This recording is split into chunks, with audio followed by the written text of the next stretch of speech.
Let me see if I can move that back a tad. Okay. It's a bit of a tight space. Yeah. All right, you're good?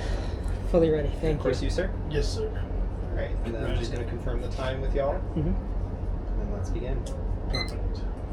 On January 17th, 1929, President Calvin Coolidge signed the Kellogg-Briand Pact into law. This treaty declared that war should never be used as the first resort to international disputes. It is because I, like President Coolidge, believe that violence is not the best way to resolve disputes that I stand resolved. The United States federal government should amend the War Powers Act to limit presidential power to initiate armed conflict. To begin, let's understand what the War Powers Act is. The War Powers Act is a statute intended to limit the president's ability to commit the United States to an armed conflict. GovFacts explains that, quote, the statute requires presidents to notify Congress within 48 hours of deploying forces, then withdraw those forces within 60 days unless Congress authorizes continued operations, end quote. This framework was meant to prevent another Vietnam, another conflict that escalates for years without congressional approval.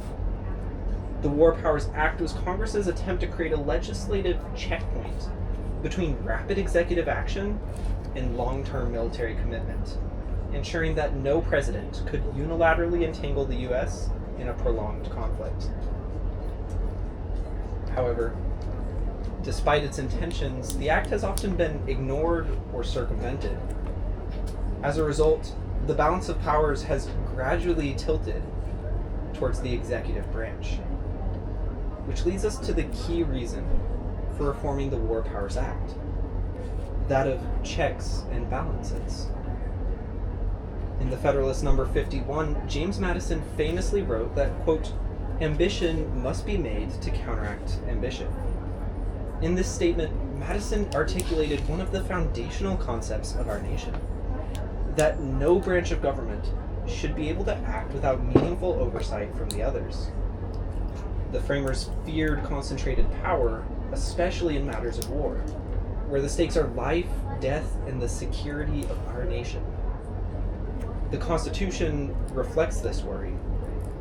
Congress is given the power to declare war, while the President is given the power to direct the military. Essentially, Congress should decide when war occurs, and the President should decide how it is waged. The separation imagined by our founding fathers served us well for many years. However, that balance between Congress and the President has eroded over time. While the War Powers Act attempted to correct this imbalance, presidents began to find loopholes, undefined terms, and broad interpretations of congressional measures have led to a scenario where presidents can exercise war powers with very little restraint.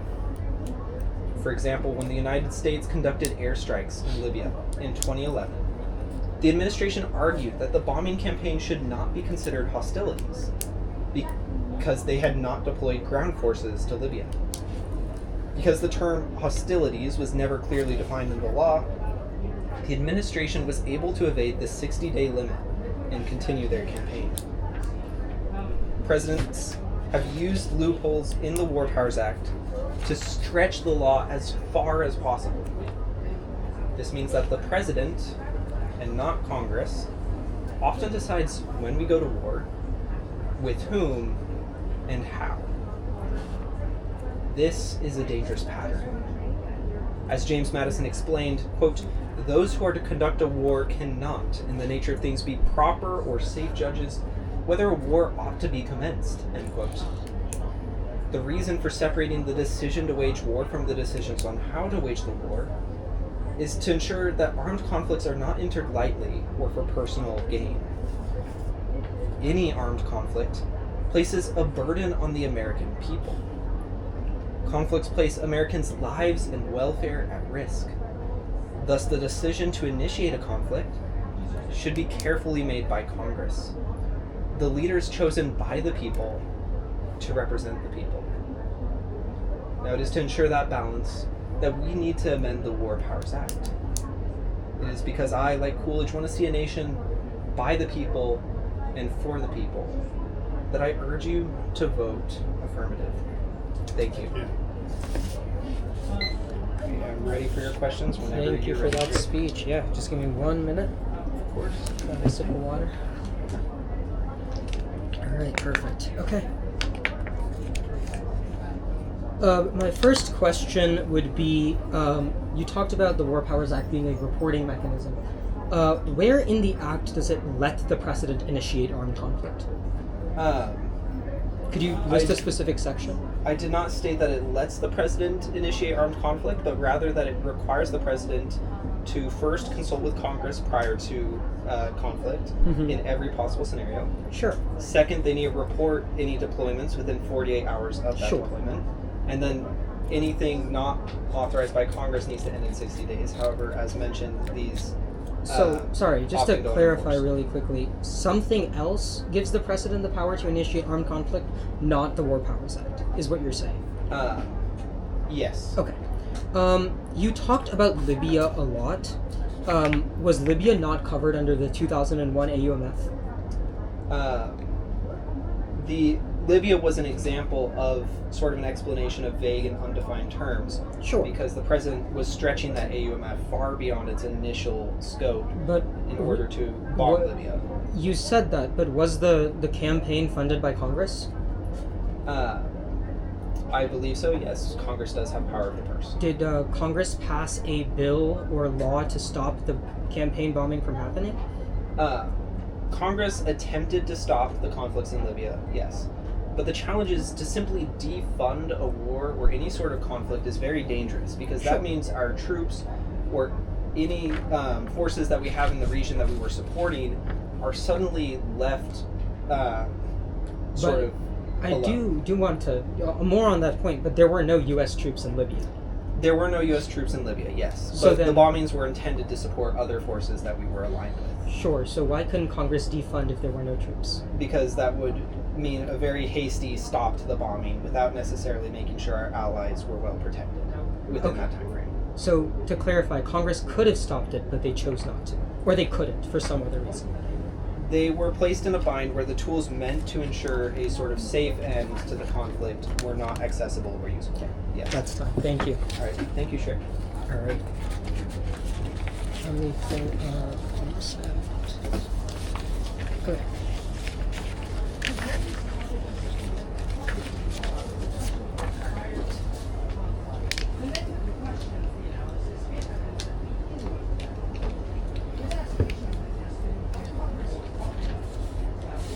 That's fine.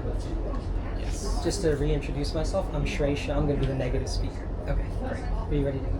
Ready. Fantastic. I negate resolve. The United States federal government should amend the War Powers Act to limit presidential power to initiate armed conflict.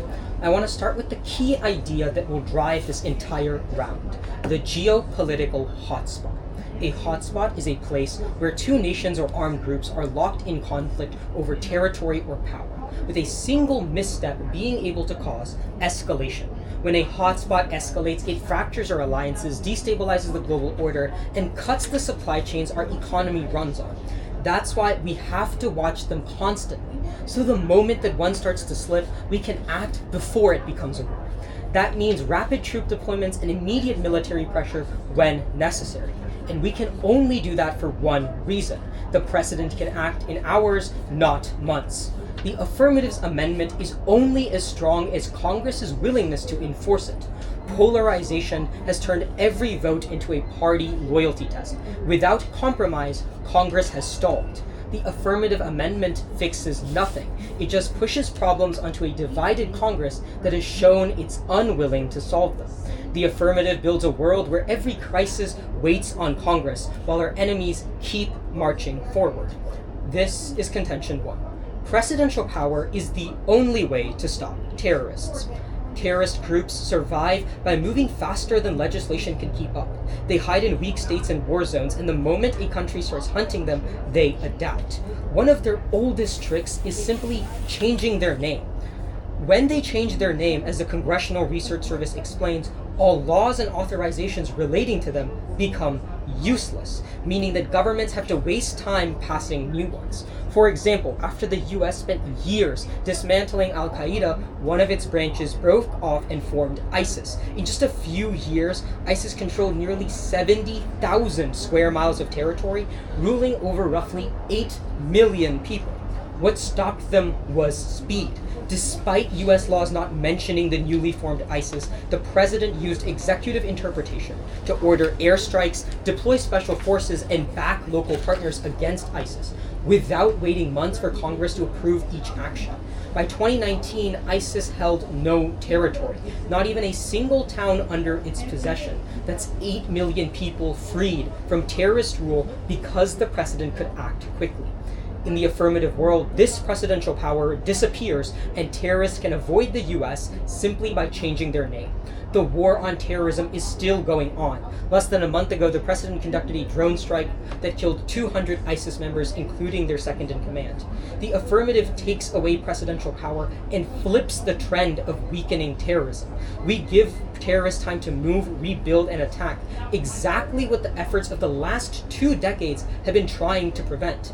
We've seen terrorists gain global power in under a year, and the affirmative world hands terrorists all the time they could ever need. Moving on to contention 2. Presidential power is needed to deter China from invading Taiwan. China's government has said numerous times this year that it wants to invade Taiwan and is building up its forces. The Baker Institute for Policy writes that the American capacity to initiate armed conflict is, quote, the primary reason that the invasion hasn't happened yet. The affirmative erases this barrier. If China knows US reinforcements have to wait on a congressional vote, the deterrent is gone. China doesn't even need a full invasion to win. Political scientist Chris Miller explains that a blockade or missile campaign could cripple Taiwan's military and economy before American help arrives. The delay the affirmative creates is exactly the opening China needs.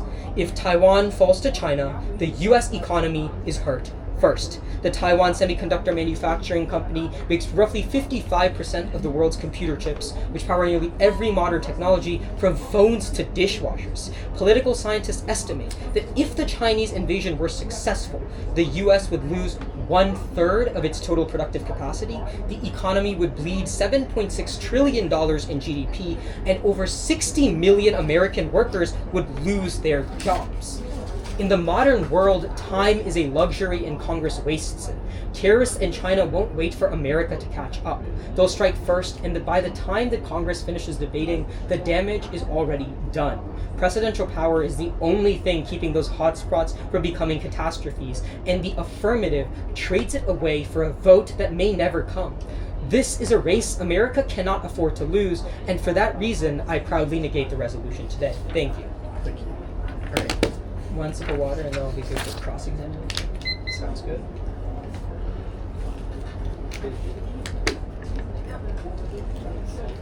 Alrighty. 2 minutes? 2 minutes. Right, and if you can confirm? Yep, 2 minutes on the clock. And whenever you're ready, Judge. Ready. Then let's begin. I really enjoyed your speech, Trey. Thank you. Actually, I have just a few questions. Absolutely. First, does Congress always act slowly? Does Congress always act slowly? Well, as recent trends have shown, they've been acting slower and slower. The average time to pass a bill or military authorization has increased significantly in the last 2 decades. Right now, the average time is 215 days, meaning that's 7 months that Congress takes to pass the average bill or react. So Okay. maybe if you just start, yeah, go ahead. Just a quick sort of question of clarification. I'm sorry to interrupt you. But what about specifically like emergencies that require a quick response? What is Congress's response time in these specific cases? So as they're what we're when it discussing comes today? to emergencies, the president has emergency powers and usually acts first. And that's been well established before the WPR ever came into existence. So for example, if the US is attacked, if our troops are attacked, if our military bases are attacked, then the president has reactionary authority. That's different from initiating a conflict. Okay, so you're saying that the president already has the authority to protect our nation? In times of even with emergency. Okay, very interesting. Next, I thought your Taiwan point was a little interesting. You Okay. quoted, I believe, Dr. Miller, is that correct? Political scientist Professor Chris Miller, yes. Chris Miller. Alrighty. What was the context of this quotation? Right, so Chris Miller was explaining what would happen if China invaded Taiwan, and he was listing the impacts that could happen. That's the impacts he specifically listed were an estimated $7.6 trillion in lost GDP, roughly 60 million workers that lose their jobs, and the last thing was about a third of American productive capacity just wiped out in an instant. Okay, very interesting. Yes. Well, that's all the time and questions I have. Thank you so much. Great. Alrighty. Is it alright if I start some prep time at 5 minutes counting down? Sure. Stops the clock, and we'll see where we end.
Stopping with 2 minutes, 12 seconds of preparation remaining.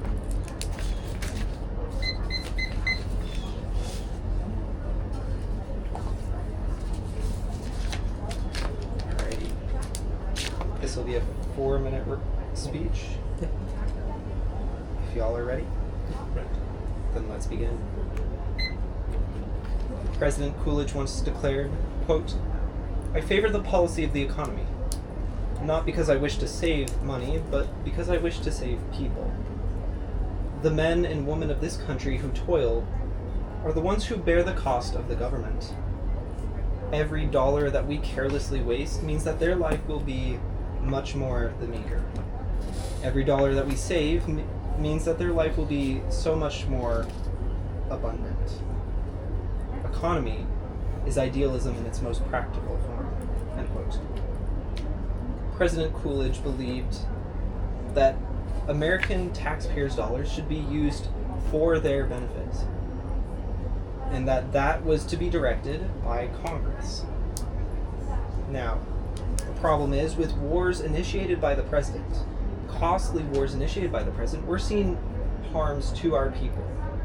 Even wars where there are not troops directly engaged, there is still a significant cost to the United States.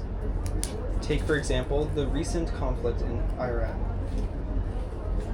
Now, it's lasted for a little over 100 days, but has cost $132 billion. Now, that number is increasing by about $1,000 a second. Now, what that could have funded, instead of a war, could have been 551,648 teachers' salaries for a year. Or perhaps it could have funded 298,810 full college scholarships, or even 71,714 clean water systems. A war that is hastily entered always costs Americans, and it's because I, like Coolidge, want to see Americans prosper that I believe the War Powers Resolution should be amended to prevent hasty conflicts from being initiated. Now, the first point that Shrey brought up after defining geopolitical hotspot was that of Congress being unwilling to enforce the War Powers Resolution. That because of this, any amendment simply could not or would not work. But the truth is far from it. Congress actively tries to enforce it. For example, with Iran, they recently passed a vote with the War Powers Resolution to try to rein the president in and to end the conflict in Iran.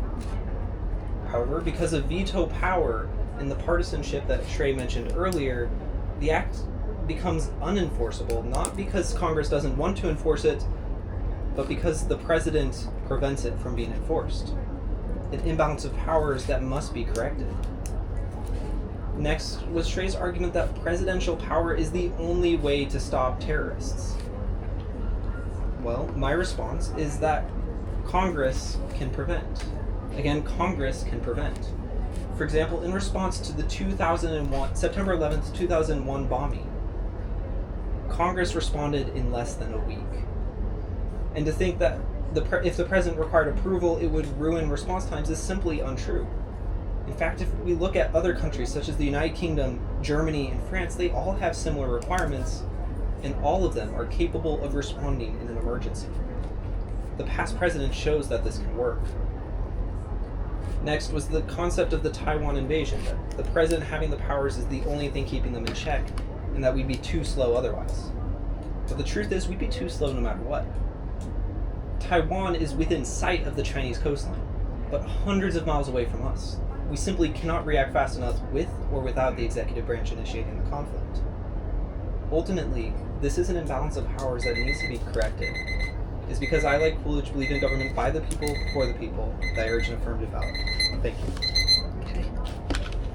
Alright, if it's good with you, I'm going to start running some of my prep, and then I'll do my next speech. Okay, wonderful.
sweating out in this weather.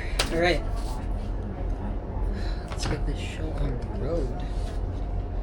4-minute negative, first negative rebuttal. Is that on time? All right, fantastic. War does not wait for the perfect strategy. Messy, quick actions can save more lives and money and prevent escalation.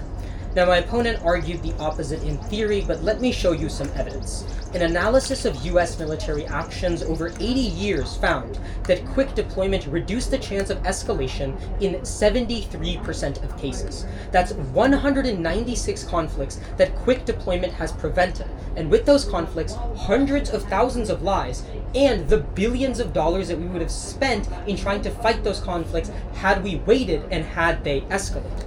Now, the key point in this round is solvency. The affirmatives amendment actually has to fix the problem. The issue is it still relies on Congress, and Congress isn't willing to act right now, and there's no reason why they'd act after the amendment is passed. Now, my opponent gives this interesting example of Iran and how Congress tried to pass a bill, but it didn't work. The reason it didn't work was because the Senate didn't pass the bill. That's congressmen refusing to pass a bill. That just proves my point. In fact, in my opponent's speech, they said that the bill didn't pass because of partisanship. That's the same polarization idea that I was talking about. Now we can move on to this idea of UK, Germany, and France. And my opponent says that they acted quickly. If they could act quickly, then why couldn't they take a single action after ISIS formed? Why was it that the United States was the only country that could respond quickly? The answer is simple. Executive interpretation, a power unique to the US, allowed us to take down ISIS. That's 80 million people that we freed from the captivity and rule of terrorists. Now, I also want to finish off my side of the case by going over Taiwan. My opponent says that we couldn't possibly initiate armed conflict quickly enough because there aren't troops stationed in Taiwan. This is just wrong. The American military is stationed in Taiwan. However, they expressively do not have the ability to initiate armed conflict unless the President or Congress approves it. That means that if you pass the amendment, then those troops can't react unless Congress passes a bill, meaning they are sitting ducks. Now, my opponent started their speech by talking about the economy and how much the economy matters. If we're comparing numbers, then the cost of the Chinese invasion far outweighs any economic impact of war. Remember, that is 1/3 of production capacity that would decline. That is $7.6 trillion in GDP the US would lose. And that is 60 million American workers that would lose their jobs. One of the reasons we defend our nation is to defend our economy, is to defend the prosperity of the people. But if we're not willing to spend some money to fight a war, then that will escalate and that will end up costing us a lot more in the future. The final thing I want to address is my opponent's argument about checks and balances. Now, again, there are two problems with this checks and balances idea. The first one is that separation of powers already exists. The president can't start prolonged wars without congressional approval. Congress had to give the president the right to start certain conflicts in certain areas via the AUMF. That all of the conflicts my opponent referenced were through that AUMF. That is congressional approval. Checks and balances exist. However, executive interpretation is key in maintaining checks and balances. So that if Congress gives the president the ability to declare a conflict, that the president has the ability to determine how to act in that conflict. That is how the Constitution was meant to be, and that is how it is. And the final response, the final thing that sinks it, is that my opponent refuses and does not acknowledge the fact that Congress takes 215 days to pass the average military authorization. That's 7 months on average. The evidence shows that even if Congress acts, it's too slow. But again, that's if they act at all. They didn't respond to polarization, they didn't respond to AUMFs, they didn't respond to incentives. They can't solve the problem, they only make us slower. Vote neg because of that. Thank you. Thank you, Shrey. Just going to start prep time at 2 minutes and 12.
Yeah, I just did on.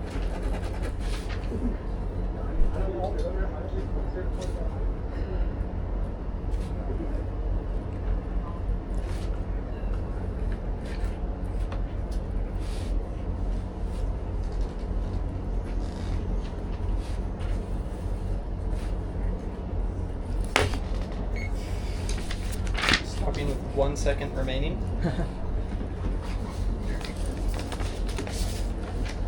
Decide to save us all the beeping. How is it? 4 minutes on the clock. Whenever you're ready. Alright. Then let's begin. I work at an ice cream shop, and one of our regulars is an older gentleman who served in the Vietnam War. The first time I met him, he walked in. I noticed a hat saying that he was a serviceman, asked him if he wanted a veteran's discount, as is standard for our place. He said yes, and I thanked him for his service. Now, you can imagine my surprise when he started tearing up for simply being thanked, and informed me that he went 40 years before people actually started thanking him for the war, for his service in Vietnam. He then proceeded to tell me about how horrible it was, how he never wanted to be there but was caught by a draft. A draft because a president initiated a conflict without congressional authorization. He told me about how anytime he came into a US port, protesters would throw rotten food and stones at him and the other men who did not want to be there. The man suffered severe trauma because of it. You see, the impact of war cannot be understated. A conflict should not be entered lightly and should only be entered with the approval of the people. That's what Coolidge believed in, a government by the people and for the people. Now, it is because of this that we need to amend the War Powers Resolution. Now, Shrey first responded by talking about how Congress is unwilling to act. He talked about how the Iran